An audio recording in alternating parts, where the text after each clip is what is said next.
JDU meeting at the Chief Minister's residence over now, and that Nitish Kumar has in fact met the Bihar Governor. He has informed him that alliance is officially over between the BJP and the JDU. He has also asked for a special session of the Bihar Assembly in order to prove his majority on the floor of the House. Let me get in Rahul Srivastav at this point also. Rahul, now developments really playing pretty much to script, as it were.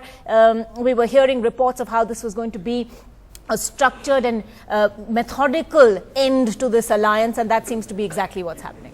Yes, Ankita, but one thing here, that the governing body of the JDU, last time when it met in Delhi, more or less had authorized Nitish Kumar and Sharad Yadav to eventually decide the fate of the coalition. But Nitish Kumar went through a big series of events, perhaps to send the message across that if he is breaking because of a political reason. And that is why you see a cabinet meeting called in the morning, the BJP leaders skipped the meeting. Message conveyed by Nitish Kumar that I'm still talking. If the BJP wants to have a rethink on the issue of Narendra Modi, I'm still keeping my doors open. The BJP leaders not coming in try to prove the point that it is not them but Nitish breaking the alliance. Nitish going through a party meeting. Top leaders had told us yesterday this meeting was not really needed, but he wanted to prove and show to the Bihar voters that he is going against Modi, and because of Modi he is actually breaking the alliance. Then comes this move to the governor. But now comes the interesting element here, is that if Nitish is breaking the alliance, he is asking for a special session of the State Assembly to prove his majority. How does he get rid of the BJP ministers? There is still now no clarity whether they will go and resign to Nitish Kumar.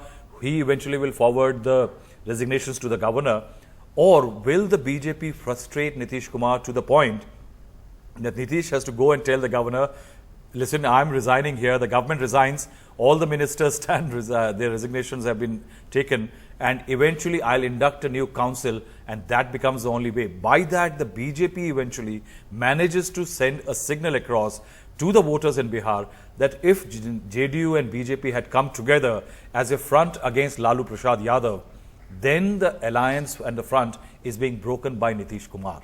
But is that a likely scenario that they would actually stretch it to that extent? Because we've already had Nitish Kumar visiting the governor, saying that the alliance for all extents and purposes is over. At this point, I mean, it's interesting that the BJP has held back till this extent, and that already gives them the kind of, well, call it higher moral ground or whatever, when they approach the electorate again, to point out that it was very definitely the JDU that stepped back. You see, Ankita, in this entire JDU-BJP drama, one thing you will see that there is JDU is targeting Narendra Modi, but BJP and the JDU have resisted the temptation of making it an acrimonious divorce. They are making it a rather more calm, quiet, happy divorce, in which they are keeping the possibility of coming together in future, if needed, open to each other. Now, that is why, if you see, if Mr. Nitish Kumar's attack has been on Narendra Modi, but he has tried to prove to the electorate that I am drifting away and I am breaking away because of Modi, as a signal to the voters, as a big spectacle, then BJP can actually use it to send their political message to the voters, because somewhere the BJP is of the opinion that the anti-Lalu Prasad Yadav sentiment is still very strong in Bihar. Right. And since that is strong, if Nitish breaks the alliance, the BJP does not want to signal that it is the BJP which has broken the alliance. It is actually Nitish Kumar. And this coalition actually, Ankita, is a very interesting story. It's perhaps one of the most remarkable coalitions which have worked very smoothly till Narendra Modi's rise as far as the BJP's pantheon is concerned. Right. In 1995, when the BJP and Samta were contesting separately, the BJP has the Samta party had 7, the BJP had 41. That was undivided Bihar. There was a huge rise in seats the moment that alliance... Come to a scenario of 2010, 91 BJP, Samta party climbs to 115. Right. If you look at the caste chemistry, one of the most phenomenal stories you can talk about in recent contemporary Indian politics. The uniting of the upper class, 40% of the vote as well is as with the JDU-BJP alliance. Yes. If you look at the Dalit constituencies, the majority of the reserved constituencies, in fact, some nearly 99% or 98% of the reserved constituencies are with this alliance. If you look at the OBC seats, the majority OBC seats are with...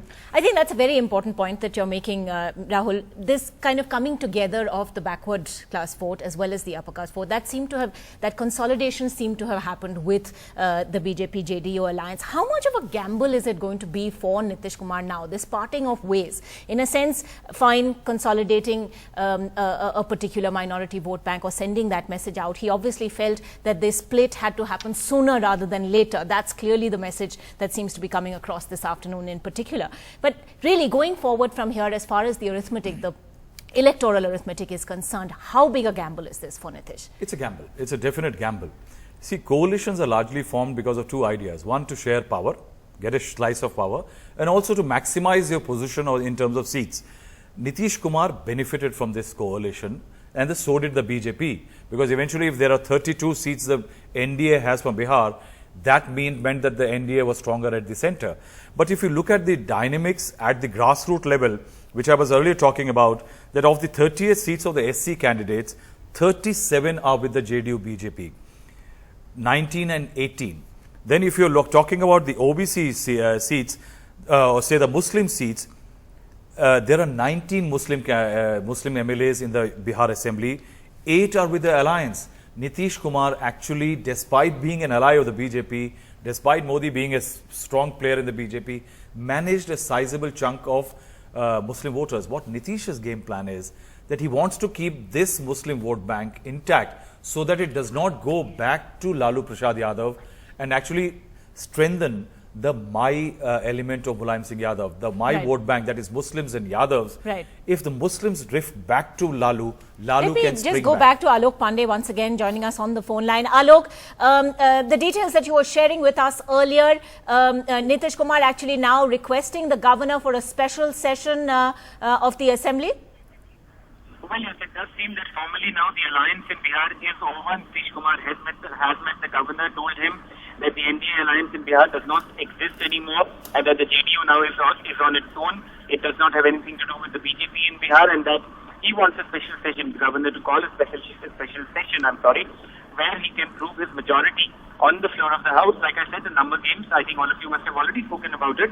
Just to recap, 118 for the JDU in a House of 243. The halfway mark is 122. He needs 4 more MLAs, which the JDU at this moment is confident they will get. And that's why Nitish Kumar has met the governor, told him that the NDA alliance is over, and that he wants the governor to call a special House where he can prove his majority on the